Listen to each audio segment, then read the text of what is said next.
Hello everyone, kitchen of সীমাতে আপনাদেরকে স্বাগতম নতুন এপিসোডে। আজকে আমি দেখাবো কিভাবে খুব সহজেই ডাল বড়ি দিয়ে ভর্তা তৈরি করা যায়।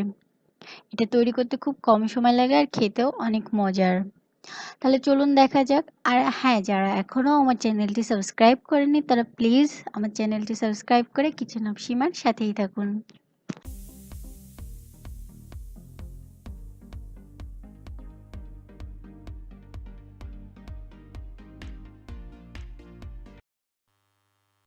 চলুন আমরা দেখে নিই কিভাবে খুব সহজেই ডাল বড়ি ভর্তা তৈরি করা যায়। এর জন্য প্রথমে আমাদের এখানে ডাল বড়ি লাগছে। এখানে আমি মাঝারি সাইজের প্রায় 10-12টা ডাল বড়িকে গুঁড়ো করে নিয়েছি।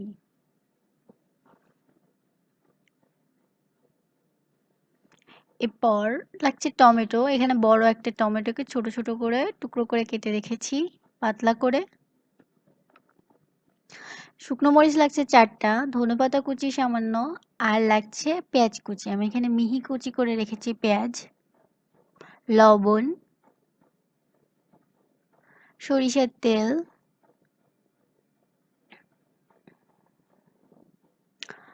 উপকরণ এগুলোই। প্রথমে আমি একটি পাত্রে সামান্য একটু তেল দিয়ে তাতে আমি 4টা শুকনো মরিচ ভেজে নিচ্ছি। আপনি আপনার ইচ্ছা মতো ঝাল কম বেশি করতে পারেন। এবার শুকনো মরিচটা একটু ভাজা হয়ে গেলে ওই তেলের মধ্যে সামান্য তেল দিতে হবে, খুব বেশি দেওয়ার দরকার নেই। আমি খুবই সামান্য প্রায় হাফ চা চামচ মতো দিয়েছি। তাতে এবার ডাল বড়িগুলোকে খুব ভালো করে লালচে করে ভেজে নিচ্ছি। আপনি চাইলে এখানে একটু কমও ভাজতে পারেন, তবে বেশি ভাজলে এটা একটু বেশি মুচমুচে টাইপের হয়, খেতে বেশ ভালো লাগে। এবার আমি লালচে করে ডাল বড়িটাকে ভেজে নিচ্ছি। এই যে ভেজে নিয়েছি।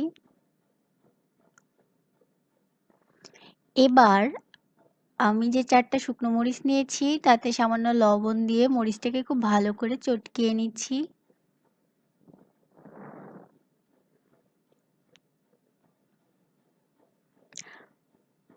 সেই সাথে পেঁয়াজ কুচি আর ধনেপাতা কুচিটাকেও মিশিয়ে দিচ্ছি।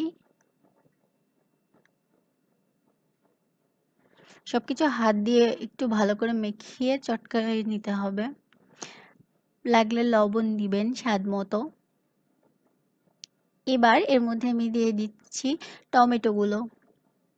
আমি এখানে একটা টমেটো নিয়েছি, আপনি বেশি নিতে পারেন। আর দিয়ে দিচ্ছি প্রায় সামান্য একটু সরিষার তেল। এখানে আমি 1 চা চামচ মতো সরিষার তেল দিয়েছি। ভর্তা বলে কথা, তেল একটু বেশি না হলে হয়।